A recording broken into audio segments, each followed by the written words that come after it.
നമസ്കാരം, ഞാൻ വിനോദ്. പൈനീർ സ്റ്റഡീസിന്റെ പുതിയ ക്ലാസ്സിലേക്ക് ഏവർക്കും ഹൃദ്യമായ സ്വാഗതം. നമ്മൾ കഴിഞ്ഞ ക്ലാസ്സിന്റെ തുടർച്ചയാണ് ഇന്ന് പഠിക്കുന്നത്. അതായത് ടൈം, ഡിസ്റ്റൻസ് ആൻഡ് സ്പീഡ്, സമയം, ദൂരം, വേഗത. ഇന്ന് പുതിയൊരു ചോദ്യം. മണിക്കൂറിൽ 40 കിലോമീറ്റർ വേഗതയിൽ സഞ്ചരിക്കുന്ന വാഹനം 60 കിലോമീറ്റർ സഞ്ചരിക്കുന്നതിന് എത്ര സമയം വേണം? സമയമാണ് ചോദിച്ചിരിക്കുന്നത്, അല്ലേ?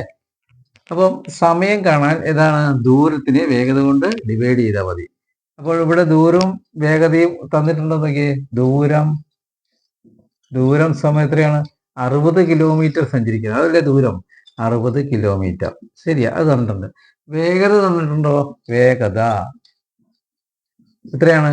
40 കിലോമീറ്റർ വേഗതയിൽ. അപ്പൊ അത് 40 എന്ന് എഴുതണം. 40 കിലോമീറ്റർ. അപ്പം സമയം നമുക്ക് കണ്ടുപിടിക്കാം. സമയം എങ്ങനെയാണ്? ദൂരം ബൈ വേഗതയില്ലേ? ദൂരം എത്രയാണ്? 60 ബൈ വേഗത എത്രയാണ്? 40. ഇതിനെ ഡിവൈഡ് ചെയ്ത് ഈ 0 കട്ട് ചെയ്യാം. 4നെ 2 കൊണ്ട് കട്ട് ചെയ്യുമ്പോൾ 2, 6നെ 2 കൊണ്ട് കട്ട് ചെയ്യുമ്പോൾ 3 എന്ന് പറയും. 3 ബൈ 2 എന്ന് പറയും.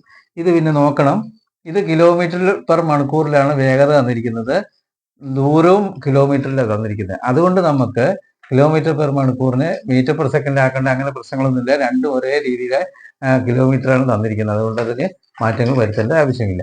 അപ്പോൾ നോക്കി, 2ൽ 3 എന്ന് പറയുമ്പോൾ 2ൽ 3 മണിക്കൂർ എന്ന് പറഞ്ഞാൽ 3നെ 2 കൊണ്ട് ഡിവൈഡ് ചെയ്യാം. 2 3 ഒരു പ്രാവശ്യം, 1 2 2 കുറച്ച് 1 ഒന്നിലടങ്ങില്ല, അല്ലേ? അപ്പൊ ഇവിടെ ഒരു പോയിന്റ് ഇട്ടു.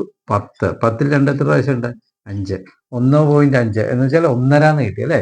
1.5 മണിക്കൂർ. 1.5 മണിക്കൂർ എന്ന് വെച്ചാൽ 1 മണിക്കൂർ 30 മിനിറ്റ് ആണ്. 1.5 എന്ന് വെച്ചാൽ 1.5 അല്ലേ? 1.5 മണിക്കൂർ എന്നാണ് കിട്ടിയിരിക്കുന്നത്. അപ്പോൾ 1 മണിക്കൂർ 1.5 മണിക്കൂർ 1.5 മണിക്കൂർ, അല്ലേ? 1.5 എഴുതിയാൽ മതി. 1.5 മണിക്കൂറാണ് വേണ്ടത്, അല്ലേ? ഇതിന് 60 കിലോമീറ്റർ സഞ്ചരിക്കുന്നതിനുള്ള സമയം 1.5 മണിക്കൂറാണ്. 1.5 കിട്ടിയത് എന്നുവെച്ചാൽ 1.5 മണിക്കൂറാണ്. അതാണ് ഈ 60 കിലോമീറ്റർ സഞ്ചരിക്കാൻ വേണ്ട സമയം. അപ്പോൾ നിങ്ങൾ ഈ സമയം ദൂരം ബൈ വേഗത എന്ന് പഠിച്ചു വെച്ചാൽ നമുക്ക് ഈ കണക്ക് ചെയ്യാനായിട്ട് സാധിക്കും. അപ്പോൾ ഇന്നത്തെ ക്ലാസ് നിങ്ങൾക്ക് ഇഷ്ടപ്പെട്ടെങ്കിൽ ലൈക്ക്, ഷെയർ ആൻഡ് സബ്സ്ക്രൈബ്.